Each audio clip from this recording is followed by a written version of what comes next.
Hello everyone, it's Mrs. Shah, and today I'm going to read you a story. Today's story is Mog and the Bunny by Judith Kerr. One day Mog got a present. "Here you go, Mog," said Nicky. "This is for you. It's called Bunny."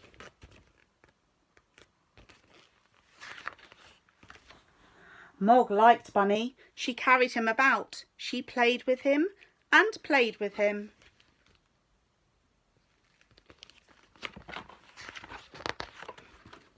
And played and played and played with him. He was her best thing.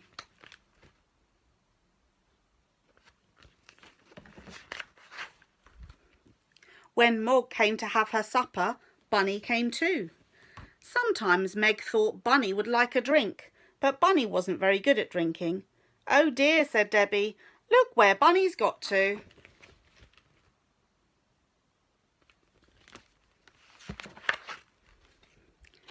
And she put him on the radiator to dry. At night, Bunny slept with Mog in her basket. During the day, when Mog was busy, she always put Bunny somewhere nice. You never knew where Bunny would get to.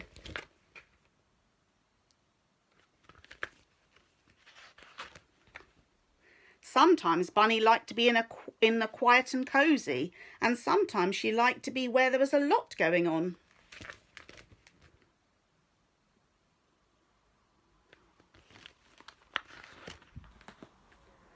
Mr. and Mrs. Thomas didn't understand this. They didn't say, "Look where Bunny's got to." They shouted, "Yuck!" They yelled, "Ugh, what a horrible dirty thing!"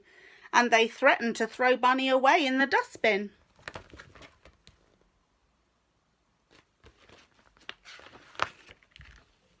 One day, Mr. Thomas said, "Let's have supper in the garden." Everyone helped to carry things out of the house.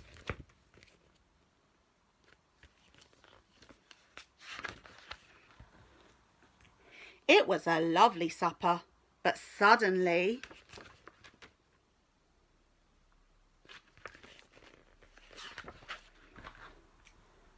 there was a crash of thunder and it poured with rain.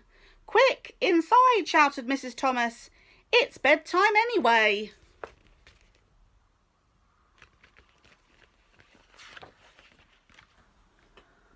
"Where's Mog?" said Debbie.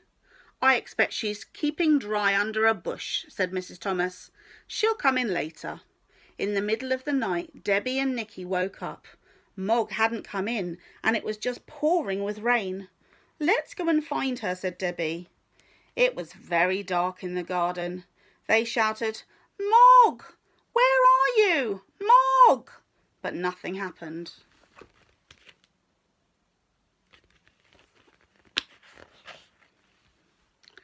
Then they heard a meow. "There she is," shouted Nicky. "Come on, Mog, come inside." But Mog just went on sitting in the rain. It was dripping off her nose.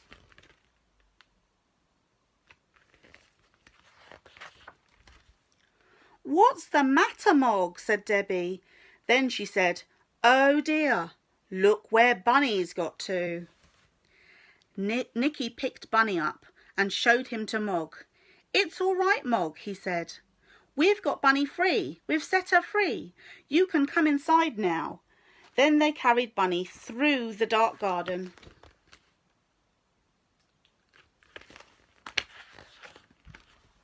And through the house, and they put him on the radiator to dry.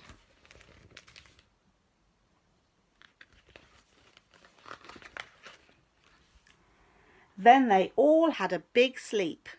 In the morning they told Mrs. Thomas what had happened and how Mog had stayed with Bunny in the dark and in the rain. Debbie said, "You won't really throw Bunny away in the dustbin, will you?" Mrs. Thomas said, "No, never. It would make Mog too sad."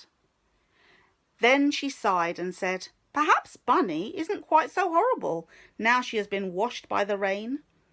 They all looked on the radiator.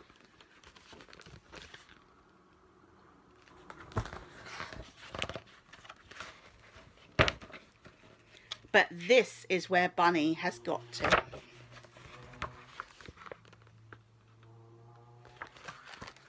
Bye for now, everyone.